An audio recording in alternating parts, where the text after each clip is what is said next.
Paul Blair, Davy Johnson, Russ Snyder, Louis Aparicio, Boog Powell, Andy Etchebarren. All had a hand of some kind in bringing off the stunner of the year, a sweep of the Dodgers by the Baltimore Orioles. Now, let's look at this 1966 World Series. Let's see how a club that was poor-mouthed by some as a winning team in a second-rate league took the champions of the world and left them for dead in 4 straight games. Remember, before the first game opened on October 5th, the Dodgers were listed by the odds makers as 8-5 to win the World Series, take the first game. And the knowledgeable people who make odds were giving 20-1 against an Orioles sweep. Remember, out in Los Angeles, in the first inning, after Aparicio was retired, Russ Snyder drew a walk. And then Frank Robinson drilled a home run into the left field seats off Don Drysdale. And had both waited at home plate for a few moments, they could have greeted Brooks Robinson, because Brooks uncorked a shot that landed deeper into the left field seats than did Frank Robinson's, way up in the back. And before half an inning was gone, the Orioles had a 3-0 lead. Snyder advanced it to 4-0 in the second inning with a timely single that drove in a run. And then in the bottom of the second, Jim Lefebvre got to a shaky Dave McNally and laced a home run for the Dodgers that made the score 4-1.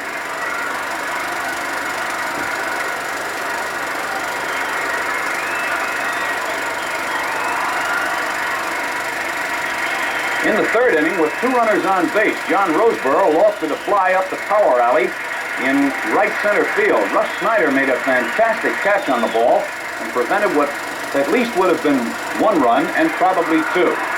Grabowski came on in the third inning with the bases loaded and proceeded to set 6 men down on strikes, and overall through the game struck out 11. A 5-2 final in that first game. The Orioles had done what some considered the impossible. They beat the Dodgers at Chavez Ravine. Incidentally, it was the first time the Dodgers had ever lost a World Series game in Dodger Stadium.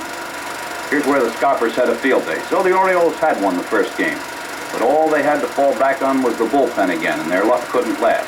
In the second game, Palmer won. He had clinched the Dodger pennant just 4 days earlier in Philadelphia. He had his rest. He was ready. But his teammates sold him down the river with the most comical display of oopsie-daisy ever seen in the World Series.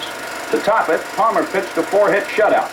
The old pro Dodgers, the invincible Dodgers, cracked under the screen, and the birds took them to the cleaners. Palmer and Koufax hooked up in a scoreless duel until the 5th inning. Boog Powell got things rolling with a single. Not much, just a single. But then Paul Blair lofted a fly into center field, and Willie Davis apparently lost it in the sun. By the time things quieted down, Boog Powell had moved to third, and Paul Blair was safely at second. And then Andy Etchebarren hit another high ball into field. Whoops. Again he dropped it. And then Davis overthrew third base.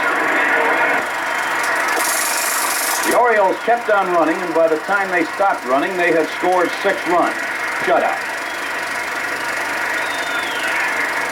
Last out of the ball game, that was it. The Dodgers, the first time in their history, the Dodgers had lost these games at Chavez Ravine. The rest of the series coming up after this word from National Beer. The Chesapeake Bay way of living calls for an Brad, followed by lemon slice, cold beer on the rail, stop and winter. How about the good with a National Beer? The Chesapeake Bay way of living calls National Beer.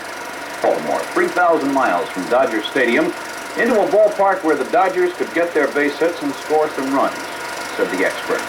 But those experts in the series, each game was even money.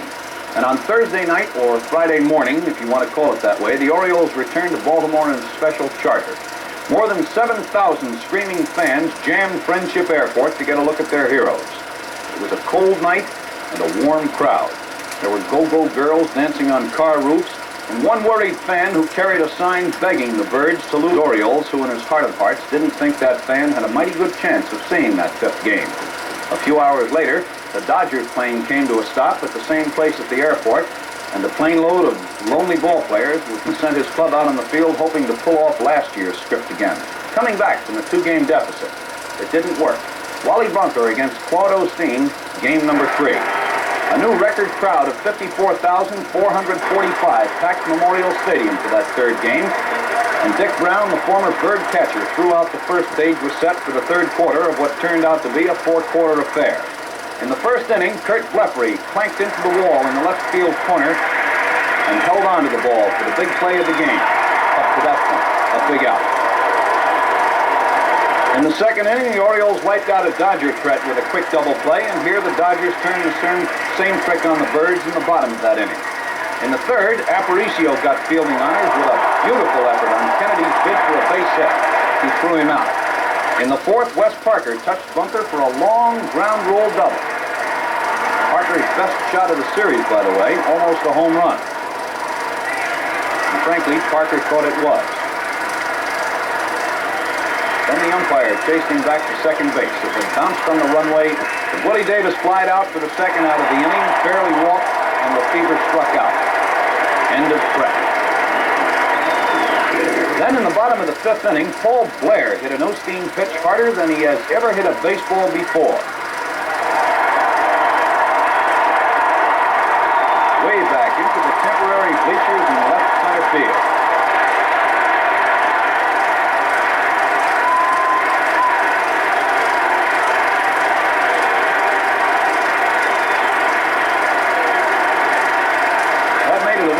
Ball game, and apparently Wally Bunker agreed to the one run. He went out to protect it.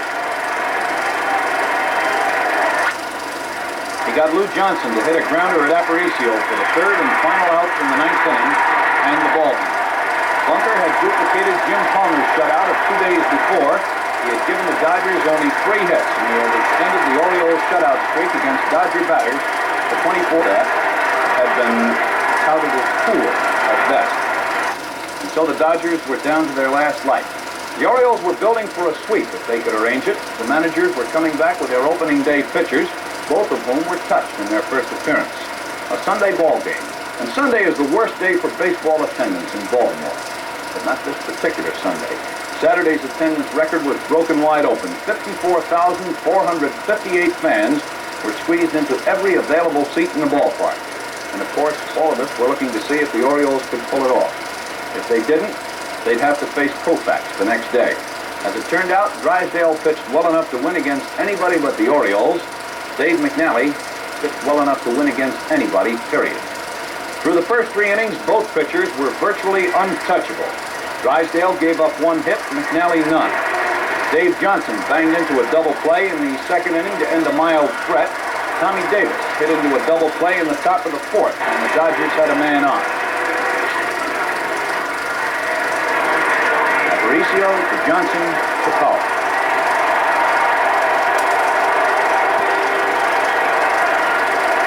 In the bottom of the fourth, Drysdale committed 1 mistake, and Frank Robinson cashed in on it. The home run measured unofficially at 410 feet. It hit 10 rows from the back of the bleachers. His second home run of this particular series, both of them off Drysdale. It was 1-0 for the Orioles in the fourth inning, and that 1 run was forced to stand up. In the fifth, Lefebvre led off with a single. McNally got Parker to play.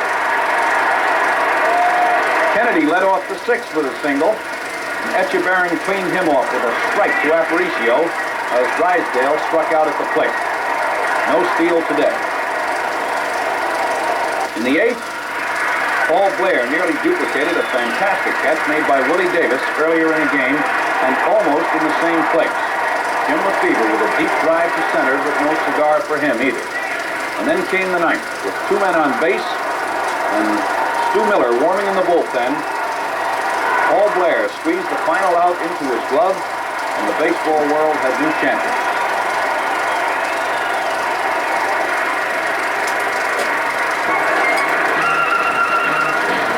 So the Orioles reign as champs of the baseball world until next October, when they'll have to do it again. They didn't wait for someone to bestow the crown on their heads. They took it like Napoleon and crowned themselves. They wrenched it away from the defending champion Dodgers and used a baseball bat to threaten the former champ. Consecutive games. They got the great pitching, and they got timely hitting. For their efforts, they'll split the biggest series jackpot in history. For their part, the Dodgers will come back from the tour of Japan with more victories than they picked up in the series, and a check for about $8,000 will be waiting for each of them, which isn't bad play for losing 4 in a row. The players on the Oriole roster will get fat over the winter on the banquet circuit. Many of them will make a lot of extra money on speaking engagements, endorsements, and so on. And the Oriole front office will start a plan for next year, still savoring what's happened this time. In the locker room after the clincher, Jerry Hofberger pretty much summed things up in a conversation with John Sterling. This is the leader in his first year, Rookie of the Year, Jerry Hofberger. I'm a happy rookie. I guarantee you that. Can you imagine this? You're now champions. You're champions for the whole year. Yeah, you're right. Got a whole year to go, and then we start all over again. You never could have dreamed this. No, I sure couldn't. And this pitching. No. We don't have any pitching. Is that No, what I they all know that. say? The Orioles are bad pitching, good hitting, but bad That's pitching. right. Isn't that tremendous? And, you know, nothing about our defense was ever said. You know, you've mentioned so many times that you know that the Hofberger family has been in Baltimore for so many years, and you want to do this with Baltimore. And you know, Baltimore, that's a king city now in sports. So this Well, you know, that's what I said down in Florida. I really did want to do it for Baltimore. We've taken a lot out of the town. We wanted to give something back. I think maybe this is a piece of it. I kind of think so.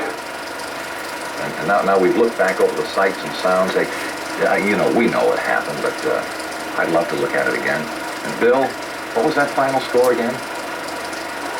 6-1, the Birds are leading. A ball well hit out to left center field and chased by Snyder. And let's see if he got it or not. Snyder did get it in left center field. And the Birds have won the 1966 pennant. And what a way to end it. Tremendous diving quick hit by Russ Snyder. The Spirit of '66 was brought to you by National Beer. The Chesapeake Bay way of living calls for a national beer.